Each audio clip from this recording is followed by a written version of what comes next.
আসসালামু আলাইকুম সুপ্রিয় দর্শক, আজ আমরা একটি গুরুত্বপূর্ণ বিষয় নিয়ে আলোচনা করব। বাচ্চাদের কিছু নিউরোলজিক্যাল বা নিউরোসার্জিক্যাল রোগ হয়, তার মধ্যে অন্যতম একটি হলো হাইড্রোসেফালাস বা মাথা বড় হয়ে যাওয়া রোগ, যেটাকে ম্যাক্রোকেফালি বলি। হাইড্রোসেফালাস রোগটি কি সে সম্পর্কে একটু ধারণা দিতে আজকে আমরা আপনাদের সামনে বসেছি।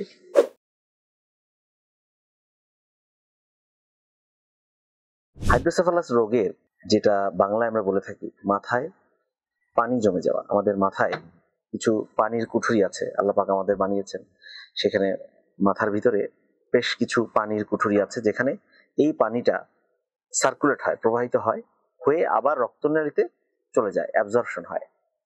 এই পানির প্রবাহটা মস্তিষ্কের রক্ত সরবরাহ, মস্তিষ্কের রক্ত প্রবাহ এবং মস্তিষ্ককে ঠান্ডা রাখতে সহায়তা করে।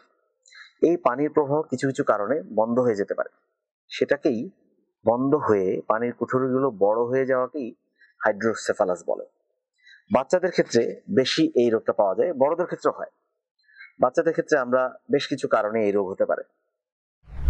প্রথম কারণ হলো যে জন্মগত ত্রুটি, তার এই পানির কুঠুরির গঠনগত কোনো ত্রুটি আছে, পানির প্রবাহের কোনো ত্রুটি আছে, অথবা এই পানির প্রবাহের সাথে আমাদের মেরুদণ্ড বা আমাদের যে ব্রেইনের যে গঠন তার ত্রুটি থাকলে, যেটাকে আমরা নিউরাল টিউব ডিফেক্ট বলি। সাথে এমনও হতে পারে বাচ্চার মায়ের সেবাটা ঠিক মতো হয়নি, প্রেগনেন্সির সময়টা ঠিক মতো চেক আপে থাকেননি, ওই সময়টা ইনফেকশন, প্রেগনেন্সি অবস্থায় ইনফেকশন, অথবা প্রেগনেন্সির সময় ঠিক মতো পুষ্টিকর খাবার গ্রহণ না করা, নিয়মিত ওজন না পাওয়া, এবং অথবা গাইনি বিশেষজ্ঞের পরামর্শে চিকিৎসা গ্রহণ না করা।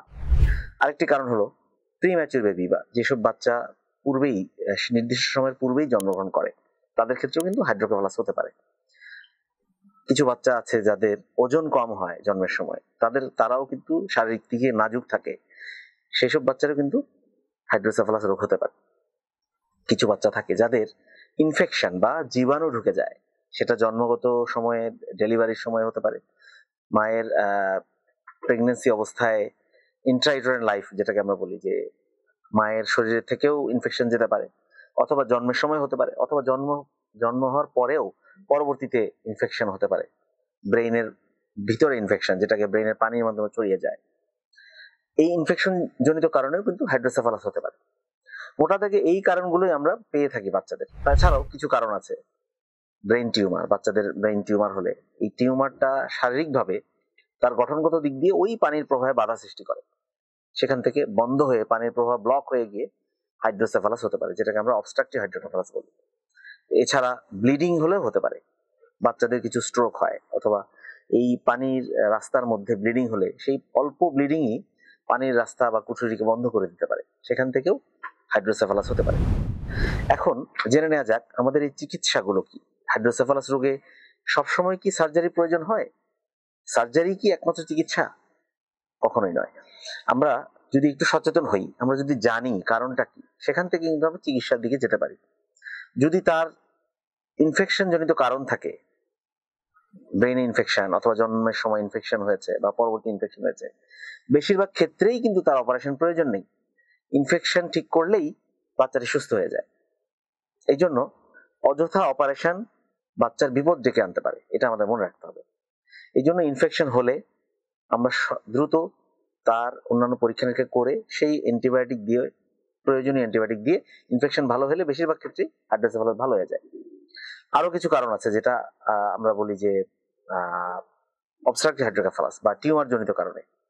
সেই টিউমার জনিত কারণে হাইড্রোসেফালাসে কিন্তু সব ক্ষেত্রে পানির রাস্তার অপারেশন নাও লাগতে পারে। টিউমার সরিয়ে ফেললে সেই পানির রাস্তা কিন্তু পরিষ্কার হয়ে যায় বা রাস্তাটা খুলে যায়, সেসব ক্ষেত্রে কিন্তু অপারেশন নাও লাগতে পারে। আরো কিছু কারণ আছে, যে ক্ষেত্রে আমরা বলি ব্লিডিং হয়েছে। ব্লিডিং হলে আমরা ব্লিডিং এর কারণটা খুঁজে বের করতে হবে। এটা কি কোনো ইডিওপ্যাথিক কারণ, যে কারণ খুঁজে পাওয়া যাচ্ছে না, অথবা এই ব্লিডিং এর পরিমাণটা কি অনেক বেশি? অনেক বেশি পরিমাণ হলে ব্লিডিং বের করে ফেললেই কিন্তু হাইড্রোসেফালাস ভালো হয়ে যেতে পারে। এই জন্য অপারেশন প্রয়োজন নেই, এই ব্যাপারগুলোই আমাদের জেনে নিতে হবে। একটি ইম্পর্টেন্ট কথা, খুবই গুরুত্বপূর্ণ কথা, যে হাইড্রোসেফালাস হলেই কিন্তু অপারেশন প্রয়োজন লাগে না, প্রয়োজন হয় না। আমাদের ক্ষেত্রে জানতে হবে কোথায় যেতে হবে, সঠিক চিকিৎসা নিতে হবে, কারণ জানতে হবে, সেই অনুযায়ী অপারেশনের সিদ্ধান্তে যেতে হবে। বেশিরভাগ বাচ্চারই হাইড্রোসেফালাস রোগে অপারেশন প্রয়োজন নেই, ওষুধের মাধ্যমে অথবা মূল কারণ ঠিক করলেই ঠিক হয়ে যায়। আশা করি আপনারা আমার মেসেজটি পেয়েছেন এবং পরবর্তীতে সচেতনতা বাড়াবেন এই হাইড্রোসেফালাস রোগ সম্বন্ধে। বাচ্চার পুষ্টি, মায়ের পুষ্টি নিয়ে চিন্তা করবেন এবং এভাবেই আমরা এই রোগটা প্রতিরোধ করতে পারবো।